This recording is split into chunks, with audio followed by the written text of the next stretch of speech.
अल्लाह दो दिखा कुल अल्लाह दो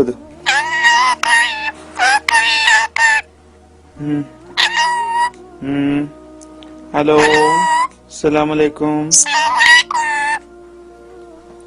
എന്താണ് എന്താണ് എന്താണെന്ന് വെച്ചാ ಈ ವಿಡಿಯೋ ಕುರಾನ್ ಎಷ್ಟು ಸುಂದರವಾಗಿದೆ. ಎಲ್ಲ ಕಾಲಘಟ್ಟಗಳಲ್ಲೂ ಓದಲ್ಪಡಬೇಕಾದ ದೇವರ ಪವಿತ್ರ ಸಂದೇಶವಾಗಿದೆ.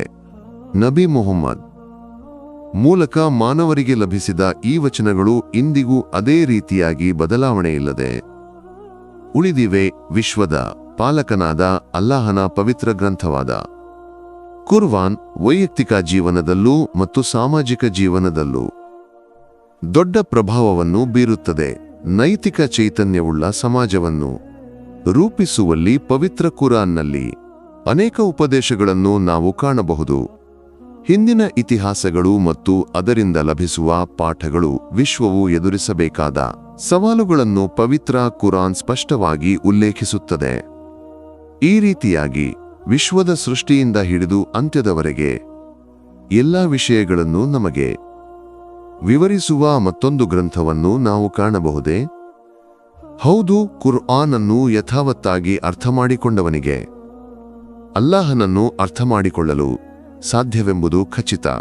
ಅದಕ್ಕಾಗಿಯೇ ನಮ್ಮ ಮಕ್ಕಳಿಗೆ ಮತ್ತು ಕುಟುಂಬ ಸದಸ್ಯರಿಗೆ ಕುರಾನ್ನೊಂದಿಗೆ ಒಂದು ಬಾಂಧವ್ಯವನ್ನು ಸೃಷ್ಟಿಸಲು ನಾವು ಯಾವಾಗಲೂ ಪ್ರಯತ್ನಿಸಬೇಕು. ಏಕೆಂದರೆ ಇಂದಿನ ಸಮಾಜದಲ್ಲಿ ಕುರಾನ್ ಅನ್ನು ದೃಢವಾಗಿ ಹಿಡಿದಿರುವ ಕೆಲವರನ್ನು ಮಾತ್ರ ನಾವು ಕಾಣಬಹುದು. ಅದಕ್ಕಾಗಿಯೇ ಇಂದಿನ ಸಮಾಜದಲ್ಲಿ ಅಲ್ಲಾಹನು ನೀಡುವ ಆಶೀರ್ವಾದಗಳು ಮತ್ತು ಮನಸ್ಸಿನ ಶಾಂತಿಯು ಕಡಿಮೆಯಾಗಿ ಕಂಡುಬರುತ್ತದೆ. ಮಾನವರಿಗೆ ಎಷ್ಟೇ ಸಂಪತ್ತು ಇದ್ದರೂ ಮನಸ್ಸಿನ ಶಾಂತಿ ಇಲ್ಲದ ಸ್ಥಿತಿಯನ್ನು ನಾವು ಕಾಣಬಹುದು. ಇದಕ್ಕೆಲ್ಲ ಕಾರಣ ನಾವು ಪ್ರತಿಯೊಬ್ಬರೂ ಆಗಿದ್ದೇವೆಂದು ನಾವು ಚಿಂತಿಸಬೇಕಿದೆ. ನಾವು ಕುರಾನ್ನೊಂದಿಗೆ ಸಂಬಂಧವನ್ನು ಸ್ಥಾಪಿಸಿ ಅದನ್ನು ಓದಿದರೆ ಮಾತ್ರ ಮುಂದಿನ ತಲೆಮಾರುಗಳು, ಅಂದರೆ ನಮ್ಮ ಮಕ್ಕಳು, ಇದನ್ನು ಮಾಡುತ್ತಾರೆ. ಈ ವಿಷಯವನ್ನು ಎಲ್ಲರೂ ಗಮನಿಸಬೇಕಾದದ್ದು ಅತ್ಯಗತ್ಯ.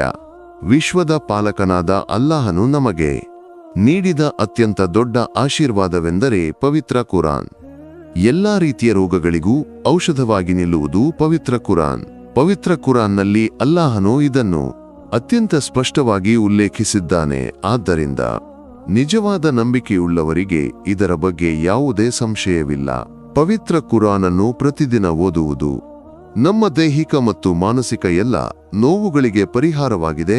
ಆದ್ದರಿಂದ ಪವಿತ್ರ ಕುರಾನನ್ನು ಓದಲು ಪ್ರಯತ್ನಿಸುವುದು ಪ್ರತಿಯೊಬ್ಬರಿಗೂ ಅತ್ಯಗತ್ಯ. ಈ ರೀತಿಯಾಗಿ ಪವಿತ್ರ ಕುರಾನನ್ನು ಪ್ರೀತಿಸಿದ ಒಬ್ಬ ಸುಂದರ ಬಾಲಕನ ವಿಡಿಯೋವನ್ನು ನಾವು ಈಗ ನೋಡಿದ್ದೇವೆ. ಅಲ್ಲಾಹನು ಆ ಬಾಲಕನಿಗೆ ಎಲ್ಲ ಒಳಿತನ್ನು ನೀಡಲಿ.